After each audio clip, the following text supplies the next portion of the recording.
मना किया है वो जगह पर, लेकिन अब यहाँ बाहर उसे देखने वाला कोई नहीं है। कोई नहीं है, कोई देखने वाला नहीं है, इसलिए आप झाड़ू लगाते हैं। बहुत बहुत बधाई हो भारतीय रेल को, जिसकी व्यवस्था देखने के बाद हम ये तो जरूर कह सकते हैं कि जिस तरह से देश बदल रहा है, देश की और राजनीति गई है, उसी प्रकार भारतीय रेल की व्यवस्थाएं भी बदल रही है। अब आपके सामने जो तस्वीर है, इन तस्वीरों में आप देख सकते हैं एक दिव्यांग व्यक्ति है जो लोगों के चप्पलों को इधर करके और वह ट्रेन की बोगियों में झाड़ू लगा रहा है। हालांकि अपने आप में यह शब्द जरूर आता है कि आज स्वच्छ भारत मिशन अभियान है और इस अभियान के अंतर्गत साफ सफाई प्रत्येक जगह होनी चाहिए। फिर इस नाते तो सही आप भी मान सकते हैं कि कोई बुरा काम नहीं है, लेकिन सवाल आज ये है कि जब सरकार कहती है कि हम देश की परिसंपत्ति और देश की व्यवस्था को न झुकने देंगे, न रुकने देंगे, न बिकने देंगे, तो कौन सी मजबूरी है कि आज एक दिव्यांग ट्रेन की बोगियों में झाड़ू लगा रहा है और उसके बदौलत वह लोगों के सामने हाथ फैला रहा है। अब इस पूरी कहानी को हम आपको सुनाएं तो हम भी एक व्यक्तिगत काम से निकले थे और मेरे सामने स्टेशन पर जो ट्रेन आके लगी वह कामाख्या से चलकर कटरा यानी माता वैष्णो देवी तक जाने वाली ट्रेन थी। हम भी इसमें सवार हो गए। सवार होते हुए ज्यों ही मैंने ट्रेन की स्थिति देखी तो मेरा रूह कांप गया। हमें लगा कि यह क्या हो रहा है, क्योंकि वर्तमान में भारतीय रेल मंत्री अश्विनी वैष्णव बड़े बड़े दावों और वादों के साथ लोगों के बीच आते हैं।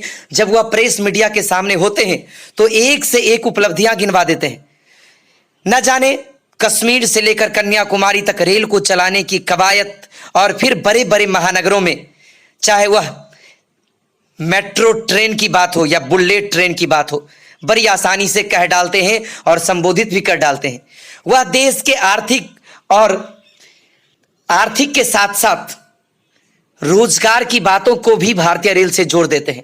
लेकिन जिस भारतीय रेल की गुणवत्ता को बढ़ाने के लिए कई निजी कंपनियां आज इन तमाम ट्रेनों को अपने मुट्ठी भर में कैद कर लिया है, जिसके बदौलत कहें तो जनता को सेवा के नाम पर कई गुना अधिक पैसे वसूले जाते हैं, और वो भी जिस समय वह टिकट कटाता है उसी समय।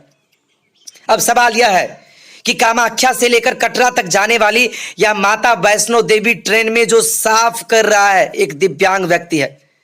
कहां गया नेशनल हैंडीकैप्ड कमीशन?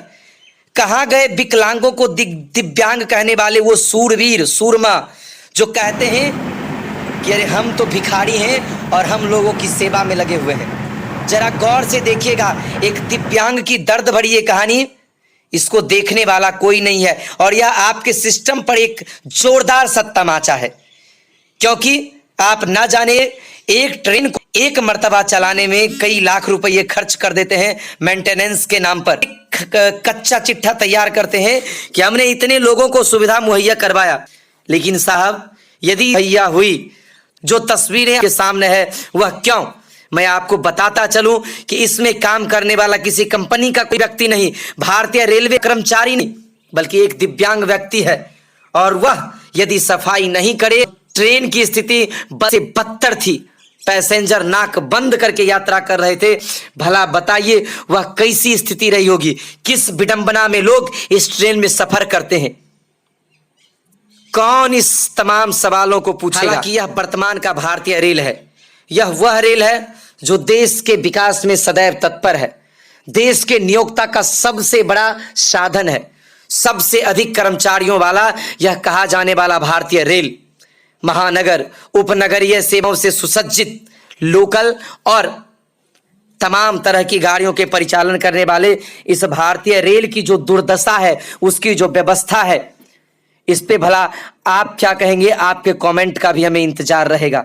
लेकिन यदि जिंदा दिली है तो आज इस वीडियो को शेयर कीजिए और पहुंचाइए रेल मंत्री तक। अधिकारी लोग ये देखते हैं तो मना नहीं करते कि मत लगाइए?